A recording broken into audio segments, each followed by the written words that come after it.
完成咗成個嘅影子計劃之後咧，其實我哋都聽翻好多嘅同學分享，佢哋咧都藉住呢個機會咧係擴闊咗佢哋嘅眼界，包括啦，其實佢哋可能以前對於物流業咧都有好多既定嘅印象，可能只係負責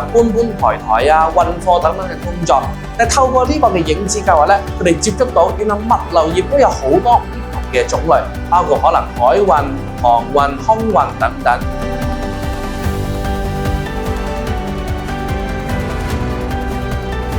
而家物流業正值一個上升期，一個發展嘅空間。咁因為而家好多科技咧，好多公司都想引入去幫物流嗰個增長，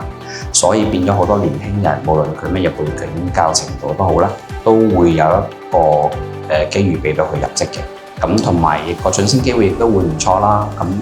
同埋嗰個嘅香港而家貼近國內嗰邊啦，所以其實好多唔同嘅 IT solution， 我哋都依賴國內俾我哋嘅 support 嘅。